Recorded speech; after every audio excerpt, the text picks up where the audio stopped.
Bum, bum, bum, bum, bum, bum, bum, bum, bum, bum, bum, bum, bum, bum, bum. Hey, Star Wars fans, it's your friend Dominic Tringali here with another issue of the D. Augustini weekly Star Wars Build the Millennium Falcon magazine and model kit. Every magazine comes out with some interesting facts about the Star Wars universe, as well as a few pieces that you can combine together to build a one-for-one movie prop replica of the starship they used to film the Millennium Falcon in The Empire Strikes Back. Each issue past the first is $10.99. The first issue is an introductory price of €3.50.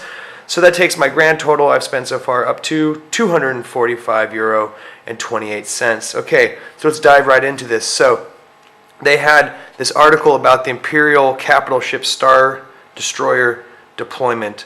So it's a carrier, a command ship, a destroyer, a military transport. Has like 9,000 officers, 9,700 infantry, 27,850 enlisted crew, and 275 gunners. It has 2 years consumables and munitions.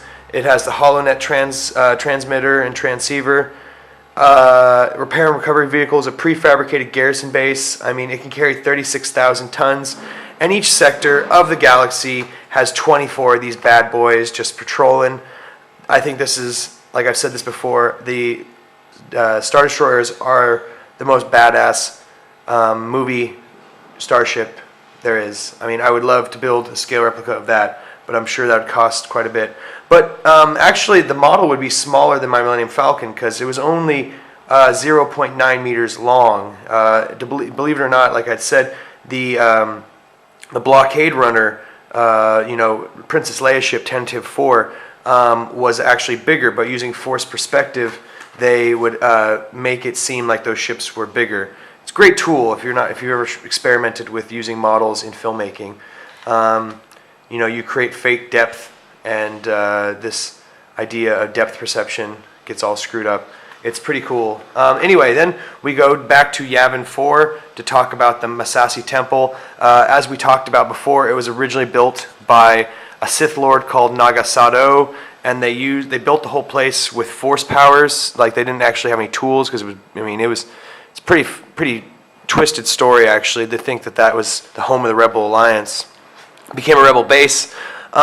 In real life, it is a temple in Guatemala, Tikal Temple, the Mayan temple, and they built a number of sets to film the interiors, but the exteriors, like I said, were in Guatemala, and they actually paid a guy in beer to watch the crew's stuff every night with a shotgun, and eventually the huts used by the crew were burnt by real-life rebels, so it's kind of sad. You can't visit there anymore and check it out.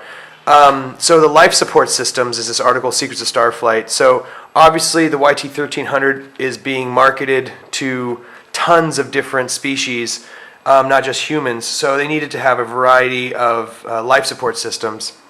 And I mean, some species don't necessarily breathe the same concentration of air, and maybe even water could be toxic to them, though that would be terrible, I think. And the universe is full of it, apparently. So anyway, you even have the ability, though the manufacturer doesn't recommend it. You can flood the hallways for aquatic species like this sharkman Carcharodon. They can travel more easily because they probably swim faster than they can walk.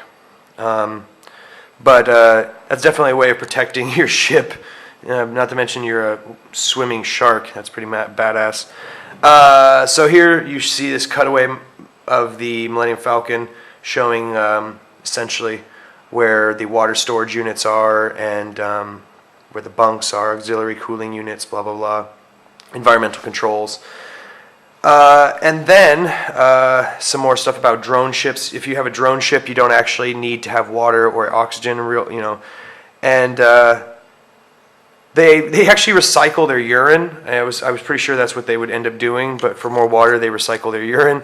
That was kind of disappointing, but not a surprise, I suppose. And then we have our parts section where we're going to be assembling the rest of the final pieces of the pathway corridor on the ring corridor. So stay tuned for that. Let me get my parts bag and tear it open and show you what's inside. Alright, cool. So, biggest piece, obviously, another piece of the jig. Just going to put that with my other two pieces of jig. Now I have 3 pieces of jig. I'm going to do a little jig when it was all finished because I've been waiting to actually put this thing together. Right now my hole is just kind of chilling on my desk, and I'd like to actually put it somewhere a little safer. Here's the sprue from last issue. I'm going to need that for today.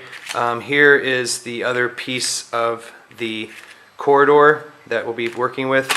2 more pieces of framing. Not going to do anything with those today. I already looked at the instructions. Obviously don't need any of this stuff either. More screws and whatnot. Not going to need any of that today. And the last thing I'm going to be using today is this. So this is the extent of my workspace for the day. So let me go ahead and take a look at what I got here and show you then. Great. So pretty straightforward. We have this sprue. We have a picture with it's all numbered out. We have the layout right here, and we are just going to put it in here how the layout explains it. So let me go ahead and do that and show you what that looks like when I have all those pads glued into place. Great. So this is what it looks like when it's all set into place. So, you know, there you go. And so the next step is for me to actually combine it with this guy. So let me go ahead and do that and show you what it looks like when I have the 2 pieces as one. So I just put that piece on, and then I put the ring at the end, and that's what it looks like. That's pretty nice, actually. It all came together really smooth. I didn't have to finagle with anything. Maybe I finally got all the pieces in there straight this time. I don't know. Like, didn't have to adjust anything. It just all went together real smooth. So yeah, great. Well, I haven't glued anything or screwed anything into place, but that's how that's supposed to look. And you can, let me pull some focus here, and you can see it runs pretty flush, actually. I really like that. That came out together really nice. I don't know if I wanted to spend 5 issues putting it together, but it certainly looks pretty sick. So great. Okay, so that's pretty much it for today with issue 23. Issue 24, we're going to be getting some more lower hull frames and plating. We're going to be finally, hopefully, doing a big old build, adding all those different pieces to the framing. I'm hoping that soon I'll be able to assemble that jig, so I have somewhere to actually store my working framing work so it doesn't get bent.